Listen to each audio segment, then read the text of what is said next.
The Vorthan armada stretched across the void like a metallic cancer. 400 warships bristling with quantum torpedoes and fusion cannons that could shatter planets. Each vessel was a monument to destruction, their hulls gleaming with the blood of 1,000 conquered worlds. The flagship alone measured 15 kilometers of pure death, its weapon arrays capable of turning entire star systems into cosmic graveyards. Fleet Commander Thane stood on his command deck, his 6 eyes scanning the tactical display with the cold satisfaction of a predator that had cornered its prey. His massive frame, covered in ceremonial battle scars, commanded respect from every warrior on the bridge. This was the being who had personally overseen the destruction of the Centauri colonies, had watched civilizations burn with the same casual interest one might show a flickering candle. "One ship," he hissed to his bridge crew, his voice dripping with contempt that could freeze plasma itself. The sound echoed through the vast command center, where dozens of Vorthon warriors monitored their instruments with deadly precision. "The pathetic humans send one ship against our glorious fleet." The alien warriors clicked their mandibles. In what passed for laughter among their species, their multiple eyes gleaming with predatory amusement. They had good reason to be confident. The Vorthan Empire had never lost a battle in 3 centuries of conquest. Their technology was legendary, their tactics flawless, their hunger for domination absolute. But as they studied the peculiar human craft that barely measured 800 meters smaller than their escort frigate, something felt different. The ship looked almost ordinary. No massive gun turrets, no visible shield generators, no intimidating hull design. It appeared more like a research vessel than a warship. "Commander," one of his officers ventured, his voice trembling with suppressed laughter, "perhaps the humans have finally lost their minds completely. This vessel appears to be nothing more than a cargo hauler." Thane's mandibles clicked again, but this time with genuine amusement. Perhaps they believe their legendary human stubbornness will somehow protect them from plasma fire. The bridge erupted in chittering laughter. Maybe they think their primitive emotions will shield them from quantum torpedoes. Meanwhile, aboard the UES Retribution, a very different scene was unfolding. Captain Jake Morrison stood stone-faced on the bridge, his weathered hands clasped behind his back like a statue carved from granite. His steel-gray eyes held the weight of countless battles, and his jaw was set with the kind of determination that had carried humanity through its darkest hours. The bridge itself was a study in controlled chaos. His crew of 25 worked with deadly precision, their movements economical and purposeful. Every person at their station represented the absolute pinnacle of human training and dedication. These weren't ordinary sailors. They were humanity's finest. Handpicked for the most dangerous mission in human history, Lieutenant Amy Patterson, a brilliant tactical officer with auburn hair and fierce green eyes, looked up from her console. Despite her training, fear flickered in her gaze like a candle in a hurricane. Her fingers trembled slightly as she monitored the enemy formations. "Captain, they're mocking us, sir. The entire fleet is treating this like some kind of joke." The irony wasn't lost on Morrison. Here they were, facing odds that would make even the most optimistic strategist weep, and their enemies were laughing. But then again, the Vorthans had no idea what they were really looking at. They saw a small, apparently defenseless ship. They had no concept of what humanity had actually built. "Good," Morrison replied, his voice like gravel grinding against steel. Each word carried the weight of absolute authority, the kind of tone that could steady nerves and steel resolve. "Let them laugh. Let them think we're weak. Let them believe their own propaganda about human inferiority." His hand moved slowly, deliberately, to rest on a crimson button mounted on a separate console. The button was labeled in stark black letters, "Nova Protocol." It was protected by multiple safeguards, quantum locks, and biometric scanners. This wasn't just a weapon, it was humanity's most terrifying secret. Technology so devastating that only 3 people in the entire fleet knew its true capabilities. The silence on the bridge was deafening. Every crew member understood the gravity of the moment. They weren't just facing another battle, they were potentially witnessing the moment that would redefine humanity's place in the galaxy forever. "Sir," whispered Communications Officer Michael Torres, his voice barely audible, should we try to negotiate? 400 ships against one seems like Morrison's eyes never left the display showing the massive Vorthan fleet. "Officer Torres, do you know what the difference is between a predator and prey?" Without waiting for an answer, he continued, "A predator assumes it knows everything about its target. Prey learns to surprise." The captain's words hung in the air like a promise and a threat. Outside, the Vorthon fleet continued their preparations, completely unaware that they were about to witness the most shocking demonstration of human ingenuity in galactic history as Morrison's finger hovered over the Nova Protocol button. One thought echoed through his mind. Sometimes the greatest strength comes not from what others can see, but from what they cannot imagine. The Vorthans were about to learn that lesson in the most spectacular way possible. The stage was set for a confrontation that would echo through the stars for generations to come. If you enjoyed this epic tale of humanity's hidden strength, you'll love our next video about the power of compounding where small. Consistent actions create massive results over time. Just like Captain Morrison's patient preparation, success builds exponentially when you understand the ice principles that govern it. The silence of space was about to be shattered by words that would echo through galactic history. "Fleet Commander." Thane's transmission crackled across the void, his voice carrying the arrogance of a species that had never known defeat. The universal translator rendered his words in perfect English, each syllable dripping with centuries of unchallenged supremacy. "Humans of the pathetic Earth." His voice boomed across all frequencies, ensuring every listening post in 3 star systems would hear his declaration. "You trespass in Vorthan's sovereign space. Your laughable vessel will surrender immediately, or we will demonstrate why 1,000 worlds kneel before our might." The threat wasn't empty posturing. The Vorthan Empire had built their reputation on the ashes of civilizations. They had a standing policy: complete submission or complete annihilation. No middle ground, no negotiations, no mercy. Their military doctrine was simple and brutally effective: overwhelming force applied without hesitation. But something interesting happened in that moment. Instead of the usual terrified pleas for mercy that typically followed such ultimatums, the human ship's response came back immediately. Not after frantic consultation with superiors, not after desperate attempts to buy time. Immediately. "Is Captain Jake Morrison of the United Earth ship Retribution?" The reply came through crystal clear, each word delivered with ice-cold precision. "You are in violation of the Soul Defense Zone. Withdraw now or face total annihilation." The audacity was breathtaking. Here was a single human vessel, outnumbered 400 to 1, issuing threats to the most feared military force in the galaxy. It was like watching a house cat challenge a pack of wolves. Sheer impossibility of the situation would have been comedic if it weren't so desperately serious. A thunderous roar of laughter erupted from the Vorthan fleet. 400 ships worth of alien warriors found themselves genuinely amused by human bravado. The sound echoed across communication channels, a symphony of predatory amusement that would have frozen the blood of any reasonable species. Did they just threaten us? One officer gasped between fits of laughter. Single ship threatening. The entire Fifth Fleet? "Perhaps their translator is malfunctioning," suggested another. "Surely they meant to say, 'Please don't destroy us immediately.'" But Fleet Commander Thane wasn't laughing anymore. Something in the human captain's tone had triggered his predatory instincts. In 3 centuries of conquest, he had learned to recognize the difference between desperate bluffing and genuine confidence. This human wasn't bluffing, which meant either the humans had finally lost their collective minds, or they knew something the Vorthans didn't. Annihilation?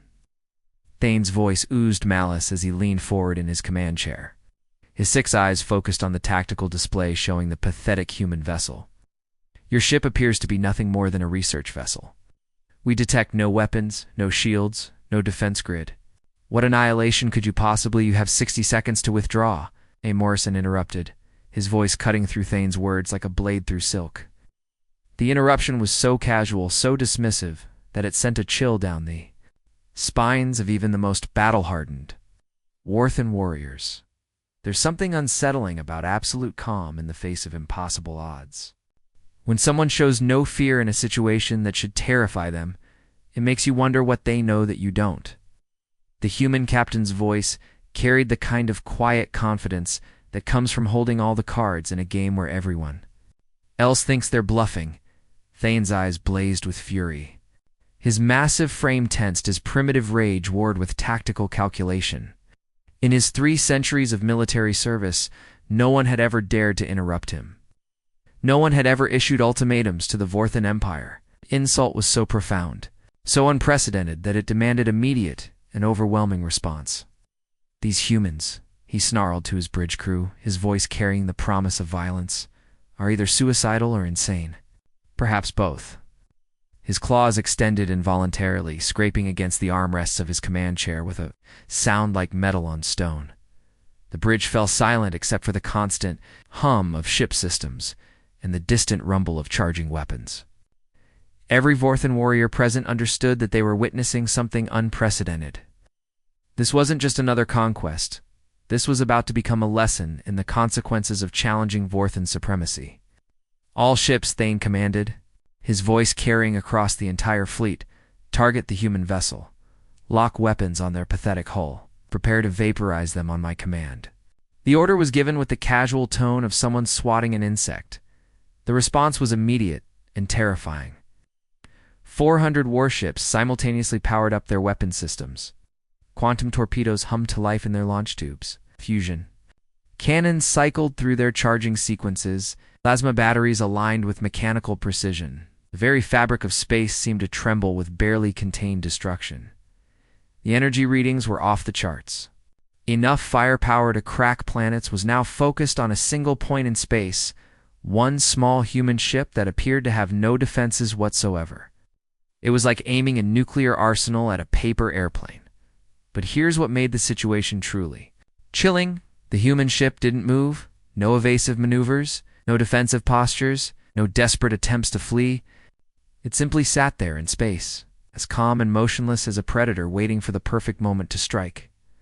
Captain Morrison's voice came across the communication channel one final time, carrying a tone that would haunt Vorthan nightmares for generations to come. 59 seconds remaining. The countdown had begun, and with it, the most shocking demonstration of human capability the galaxy had ever witnessed. The Vorthons thought they were about to execute a routine extermination.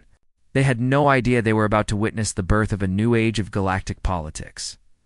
The stage was set for a revelation that would redefine everything the galaxy thought it knew about humanity's place in the cosmic order. Just like in our next video about the power of compounding, sometimes the most dramatic changes come from forces that seem insignificant at first glance. Small actions, when properly leveraged, can create results that shock the world. Click the end screen to discover how this principle can transform your own life in ways you never imagined possible. The countdown reached 10 seconds, and in that moment, time seemed to slow to a crawl. Captain Morrison turned to face his crew. One final time, his weathered face etched with the gravity of what was about to unfold. These weren't just his subordinates. They were representatives of humanity's greatest achievement. Handpicked guardians of a secret that would reshape the galaxy forever. His voice carried the weight of human history, every word resonating with the struggles of countless generations who had fought, dreamed, and died to reach this moment. Today, we don't just defend Earth. We show the galaxy what happens when you corner a species that learned to split atoms and bend reality.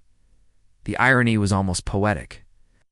Here was humanity, dismissed as weak and primitive by every major galactic power, about to demonstrate why underestimating the human spirit was the deadliest mistake any species could make. We're the children of a world that taught us to look at the impossible and ask why not. We're the descendants of dreamers who gazed at the stars and decided they belonged to us too. Think about it.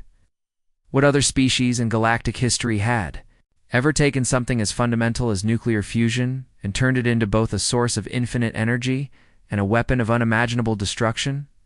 The Vorthans saw humans as primitive because we still fought with projectile weapons and chemical explosives. They completely missed the fact that we had learned to harness the very forces that power the universe itself. The Vorthons had made a catastrophic mistake that would echo through the annals of military history. They expected conventional weapons plasma, cannons that could melt starship hulls, antimatter torpedoes that could crack moons, kinetic bombardment systems that could level continents. Their entire tactical doctrine was built around fighting enemies who played by the same rules they did. But humans, we've never been particularly good at following rules. We're the species that looked at the speed of light and said, "Hold my beer." We're the civilization that discovered quantum mechanics and immediately started asking how we could weaponize it. The Vorthons were preparing for a conventional space battle. They had no idea they were about to witness humanity's greatest magic. Trick, you see, the Retribution wasn't a warship in any traditional sense. Every alien scan was correct. It had no plasma cannons, no missile tubes, no kinetic bombardment systems. What it was something far more ambitious and infinitely more dangerous. A mobile stellar engineering platform. It's designed for humanity's most audacious project in our species' history. For the past 50 years, humanity had been working on something that would have seemed like pure fantasy to our ancestors. We had cracked the code of artificial star creation. It's not just nuclear fusion. In a reactor actual stellar genesis, the ability to ignite a new sun wherever we chose, complete with gravitational fields, solar radiation, and all the cosmic fury that comes with birthing a star. But here's where human ingenuity gets truly terrifying. It's the same technology that could bring light to dead solar systems, that could warm frozen worlds and power entire civilizations, could also unleash destruction beyond imagination. Because if you can create a star, you can also control exactly where and how that star releases its energy. The Retribution was carrying the accumulated knowledge of humanity's greatest scientific minds. Einstein's theories refined to mathematical perfection, Hawking's insights into the nature of space-time made manifest. The dreams of every physicist who had ever wondered what would happen if we could truly master the fundamental forces of reality. Lieutenant Amy Patterson looked up from her console, her green eyes wide with a mixture of fear and awe. "Captain, all systems show green. The quantum core is stable. We're ready for stellar ignition protocol." Morrison nodded grimly. This wasn't just about military victory. It was about sending a message that would resonate across every corner of the galaxy. For too long, humanity had been dismissed as a minor species. Interesting, perhaps, but ultimately irrelevant to the great powers that shaped galactic politics.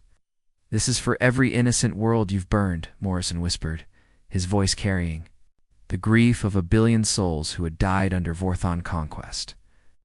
His words were a prayer and a promise, a moment of remembrance for civilizations that had faced these same 400 ships and found only death.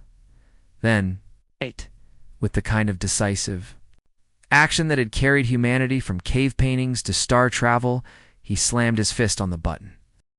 The reaction began instantly in the ship's quantum core, 3 decks below the bridge.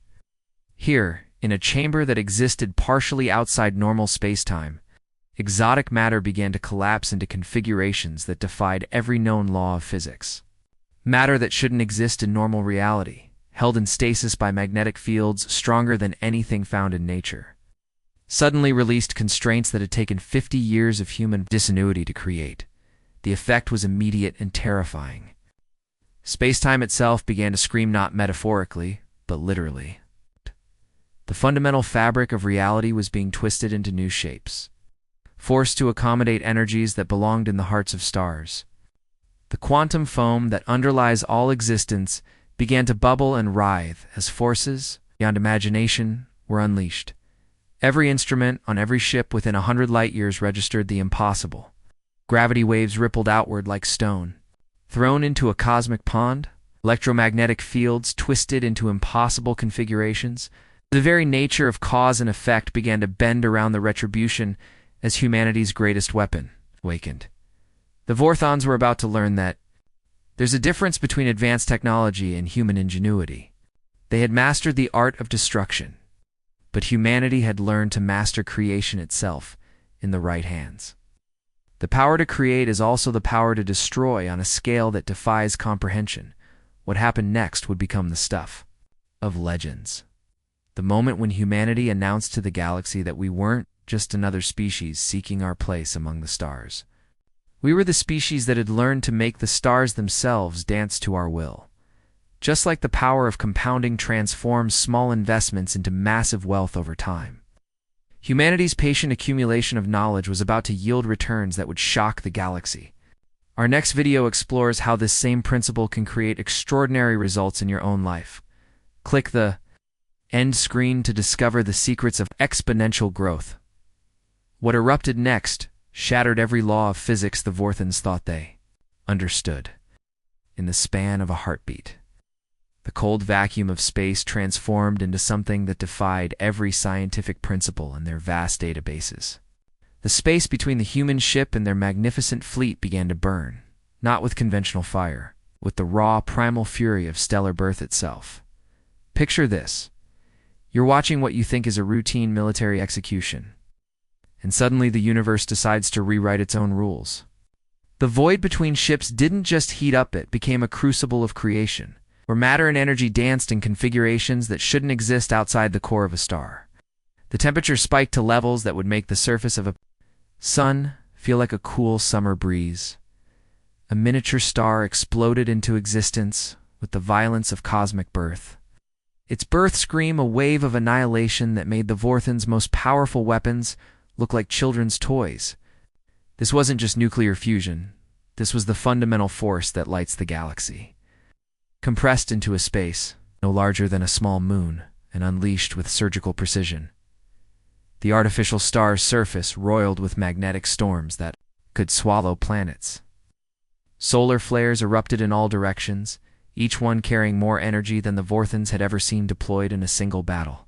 The gravity well began warping space-time itself, creating ripples that traveled faster than light, and turned the very fabric of reality into a weapon fleet. Commander Thane watched in absolute horror as the stellar fire spread faster than light itself, consuming everything in its path like a cosmic wildfire that fed on matter and energy alike. His 6 eyes, evolved to track the fastest prey on his homeworld, couldn't process what he was seeing. Physics had become poetry. The poem was written in the language of destruction. Ships that had conquered entire star systems, vessels that had reduced civilizations to cosmic dust, simply ceased to exist. They weren't destroyed in any conventional sense. No explosions, no debris fields, no final desperate transmissions. They were unmade at the quantum level as the artificial. Star's gravity well twisted reality into impossible shapes. "This is impossible," whispered his tactical officer, her voice trembling with the kind of fear that comes from watching the universe break its own rules. "Stars don't just ... appear. Gravity doesn't work that way. Matter can't be converted to energy at those rates." But the Vorthons were learning a harsh lesson about human capability. We're the species that looked at the impossible and made it routine. We split the atom when our ancestors were still using stone tools. We bent space-time when other species were still figuring out basic chemistry. Impossible? This is another word for humans, haven't figured it out yet.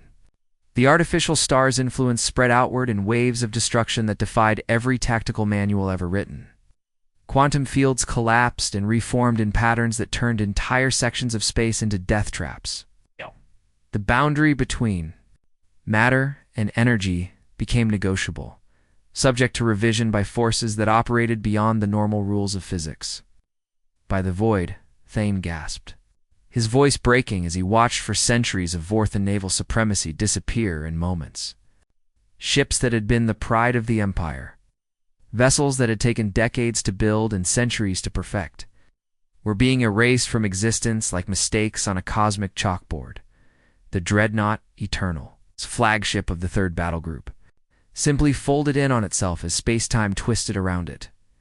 The Death's Herald, a ship that had personally destroyed 17 civilizations, became a brief smear of light before vanishing entirely.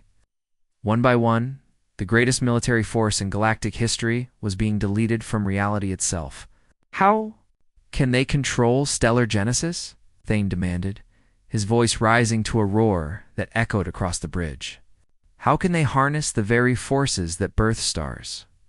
What kind of species learns to weaponize creation itself?" His words died in his throat as something even more impossible happened. The Retribution somehow surfed the stellar wind, using the very star it had created as both weapon and engine. The human ship moved through the cosmic inferno like a surfer riding a tsunami, its hull gleaming with energies that bent light around it and made the ship appear to exist in multiple dimensions simultaneously. Think about that for a moment. The humans hadn't just created a star, they had learned to ride it. They had turned stellar engineering into a form of cosmic surfing, using gravitational fields and solar winds the way ancient mariners used ocean currents. It was audacious, terrifying, and absolutely undeniably human. The ship's hull didn't just survive the stellar fire, it seemed to thrive in it. Whatever technology the humans had developed, it allowed them to exist comfortably in conditions that would instantly vaporize any known material. The Retribution moved through the artificial star's corona like a fish through water, completely immune to forces that were unmaking reality around it. In 2 minutes, 100. In 20 seconds, that would be remembered for the rest of galactic history, the entire Vorthon fleet was gone. 400 ships, the accumulated military might of a galactic empire, had been reduced to nothing more than scattered atoms drifting in the void. Only empty space remained, marked by the slowly cooling remnants of humanity's artificial star.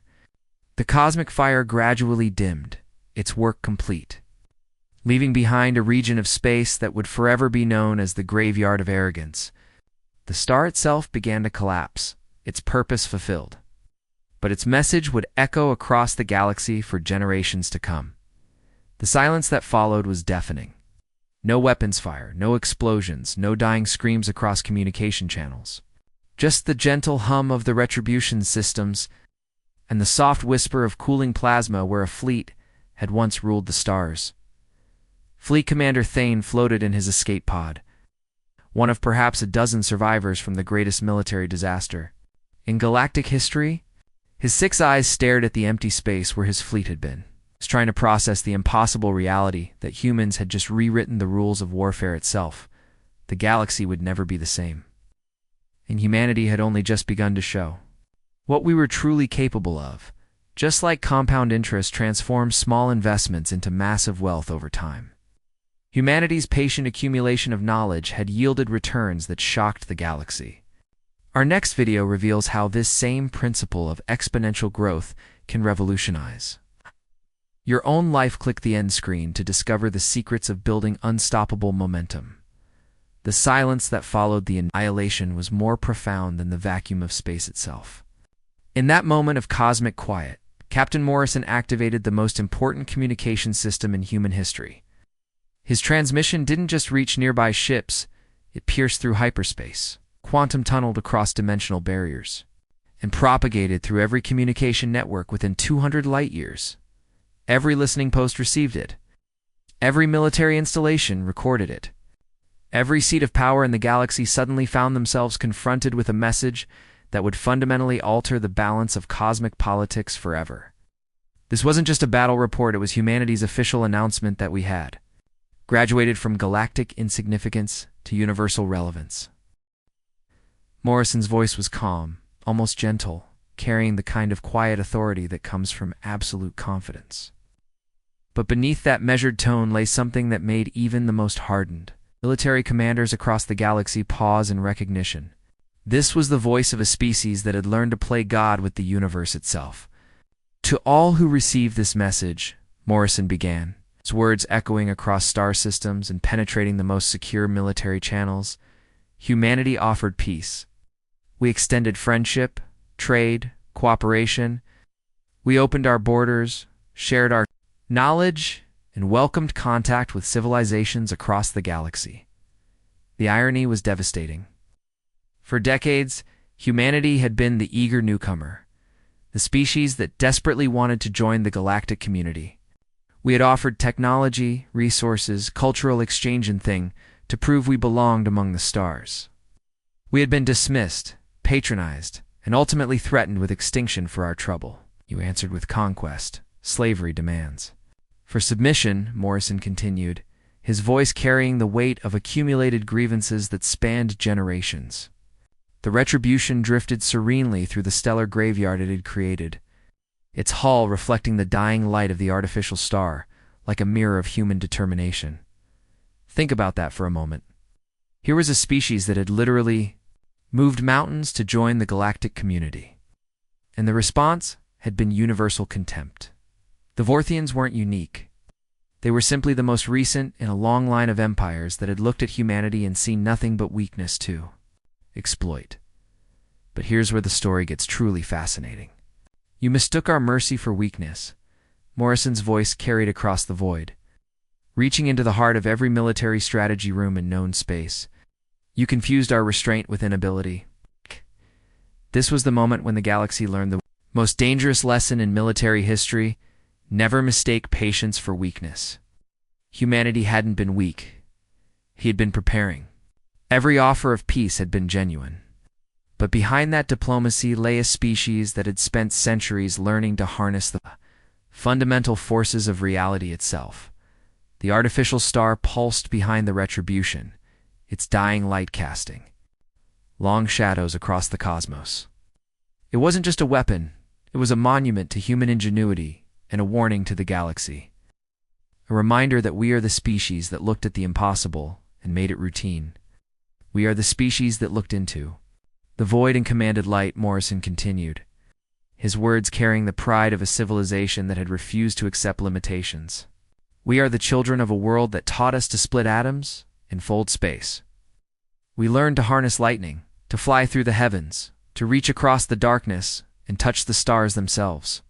The transmission was being recorded, analyzed, and frantically discussed in emergency sessions across hundreds of worlds.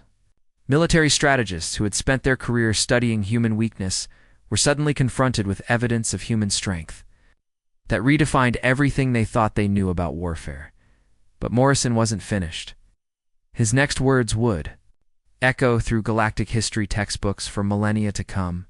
We do not seek war, but we will not be conquered. We never wanted to be your enemies, but we refuse to be your victims. The genius of the message lay in its simplicity. Humanity wasn't declaring war on the galaxy, we were simply announcing that the old rules no longer applied. The era of human submission was over, replaced by something far more terrifying: human equality, backed by the power to enforce it. Can you imagine the panic in military command centers across the galaxy? Suddenly, every strategic calculation had to be revised. Every invasion plan had to account for the possibility that humans might respond with weapons that violated the known laws of physics. The comfortable certainty of galactic power structures had been shattered in the space of 2 minutes. Leave us in peace, and we will grant you the same. Morrison's voice carried the weight of genuine sincerity. This wasn't a bluff or a threat, it was a promise. Humanity still preferred diplomacy to warfare, cooperation to conquest. But that preference was now backed by the demonstrated ability to unmake fleets at will. His final words changed. Everything, but remember this: we are humanity. We don't just build weapons. We are the weapon. And this was merely our first demonstration. The implication was staggering. If creating artificial stars was humanity's first demonstration, what other impossible technologies were we hiding? What other laws of physics had we learned to bend to our will? The galaxy suddenly realized that they weren't just dealing with another species. They were confronting a civilization that had made the universe itself into their arsenal. The transmission ended, leaving only the slowly spinning Retribution, and the light of humanity's stellar fire casting long shadows across the cosmos. But the message continued to propagate, reaching deeper into galactic civilization with each passing moment. In the weeks that followed, something unprecedented happened. Military buildups were quietly canceled. Invasion fleets were recalled. Diplomatic channels that had been closed to humanity for decades suddenly reopened. The galaxy had learned that some species should never be underestimated. The Retribution had become more than a ship, it was a symbol. A reminder that humanity's greatest strength had never been our weapons or our technology. It was our refusal to accept defeat, our ability to turn impossible challenges into routine victories, made our determination to forge our own destiny among the stars. The age of human submission was over. The age of human equality had begun, and the galaxy would never be the same. The end of this story demonstrates the incredible power of compound growth, how small, consistent efforts can create results that shock the world, just like humanity's. Patient accumulation of knowledge yielded universe-changing returns. The same principle can transform your own life in ways you never imagined. Click the end screen to discover how compound interest and exponential thinking can build unstoppable momentum toward your goals.